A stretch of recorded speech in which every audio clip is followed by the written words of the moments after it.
do you believe that Jews who definitionally do not accept Jesus as their Savior or the Trinity or any Christian, specifically Christian doctrine, are saved?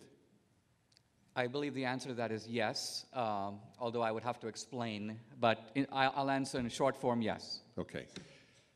And in fact, by the way, my evidence for this is in the Bible, because there is a scene in the Bible where Abraham, who clearly came before Jesus, didn't know Jesus, didn't accept Jesus, is described as being in heaven. So quite clearly there has to be a mode of salvation applicable to the Old Testament before Jesus that doesn't include Jesus. It's not fair, but I'm just curious, given that your wife is an evangelical, would she agree with you on that? I think so, although this calls for further discussion. Okay, so I have one other question, and that is,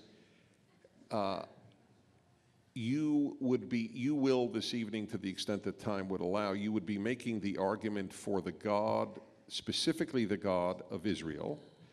Is that correct? Yes, I would argue that Christianity takes, if you will, the Jewish idea of God and in some senses universalizes it. I mean, the universal principle is in Judaism. It's not invented by Christianity. But in some senses... Okay, I just wanted to understand. Go right ahead now. My turn, right? Okay, and I have... Christopher, I'm going to start with you. Let's begin with this business about religion poisoning everything. Now, I think you would concede that much of what we call Western civilization is built on the pillars of Athens and Jerusalem. If you look at Western art, Western literature, Western sculpture, Western painting. So my question is, isn't it irresponsible to say religion poisons everything? Did religion poison Bach and Dante and Milton and Shakespeare and Raphael and Wren and the designers of the Gothic cathedrals? Can't you concede something good in religion? Well, I think that the great cultural task is to rescue things like, say, Chartres, or Verdi's Requiem. Though Verdi was able to write perfectly good Requiem without being a believer in God. And we only know about most of the painters and architects and musicians that they had better have affirmed a belief in God at the time. It would have been a very painful death for them if they had not done so. We can't be sure of their sincerity.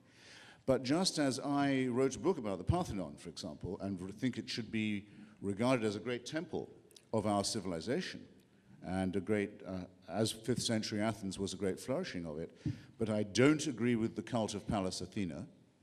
I don't agree with Athenian imperialism in Mytilene and Sparta. I don't agree with the Eleusinian mysteries and the various dark cults that disfigured ancient Okay, Greece. but it's quite possible to have the glory, the architecture, the culture, the symmetry, the poetry, and the music without the superstition. In fact, I would define the cultural task of agnosticism and atheism as being the recognition of the numinous and the transcendent while repudiating the superstitious and the supernatural. But if it was the case that a belief in Jupiter or Zeus or Diana inspired the Parthenon, it would actually be simply wrong and, in fact, historically narrow-minded to say that the Greek myths poisoned everything. Clearly, they had an enormously beneficial impact because they did inspire those people who built those buildings. So unless you're claiming... We can't know that. Well, two things. One, we can't know that the belief in these cults was sincerely affirmed rather than coerced. Are you maintaining that? That's the first thing. And the second thing is, if you grant this, Dinesh, if you want me to grant it, then you too have to say, well, as you very perilously have just already come close to saying, that any religion is as good as any other. You can go to heaven. Who cares that Jesus said you can only come to the Father by me? Doesn't matter. You're shifting ground on me. I'm simply saying that... And you have to say that the Aztecs...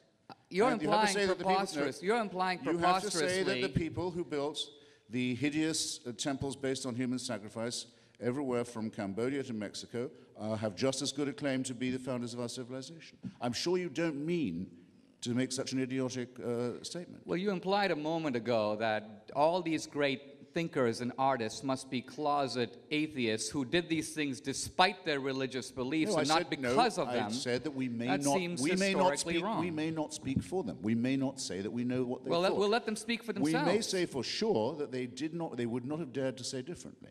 We know what happened to those who did. Let me shift ground.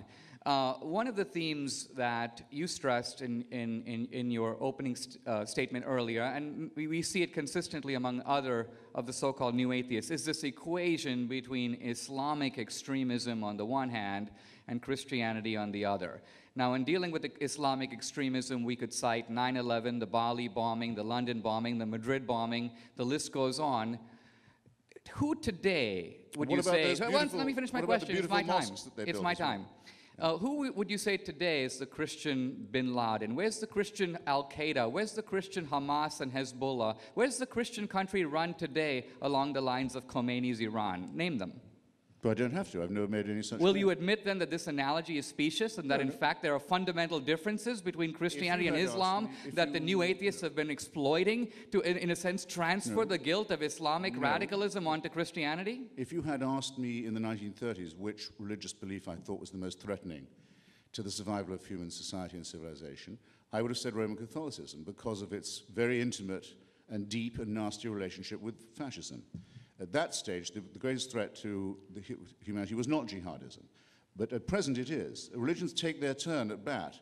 In Northern Ireland, Protestantism has been far more oppressive and obscurantist than Catholicism even for the last half century. I would regard that as anomalous, but there's no way, just as you can't answer my question about why in that case don't you credit the builders of mosques and Aztec temples and Khmer temples too, and say that all of these prove that religion is the origin of civilization. You won't do that because it would be too ecumenical for you. Dinesh, you have 3 minutes to use as you see fit. I have 3 more minutes? Oh, I see. I'm going to put one more question to Christopher and then switch to Dennis, if I may. I'm going to come back and answer your points about Hitler and anti-Semitism, so I'm going to hold off on them now. You say in your book, God is Not Great, that you think that Jesus Christ did not even exist. You consider seriously the possibility that he was a fictional character. And I'd like to ask you, by what standard of scholarship do you do this? For example, for Socrates, and I think that there's probably no sane philosopher or historian of philosophy who doubts that Socrates existed. We have only 2 sources really for Socrates, both admiring disciples, Plato and Xenophon, and they give very different portraits of Socrates. So my question is, if Socrates existed by accepted canons of historical scholarship, on what basis do you deny the historicity, forget the divinity, just the historicity of Christ?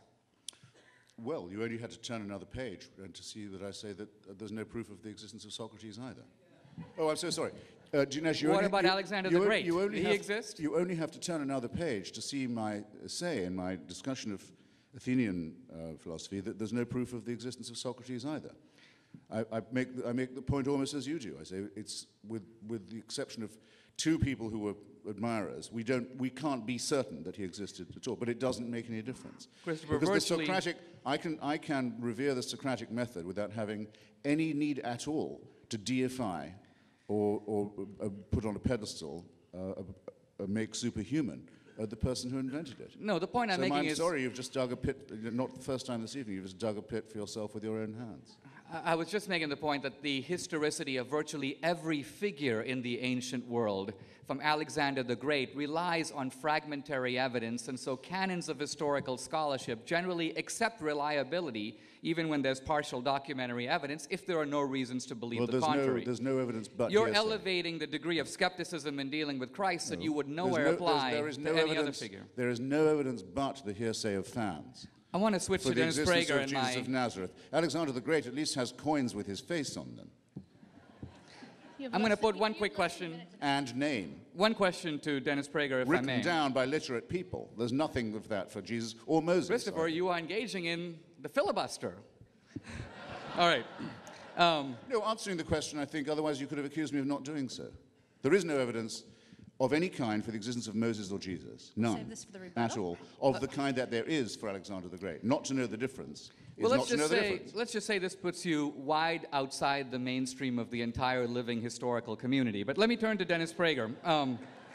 I've been to the grave sites of the Macedonian royal house. You won't find Jesus' grave in a hurry. And they haven't found Mount Sinai yet. Yeah, Go look for Mount Sinai. Tell me when you found it.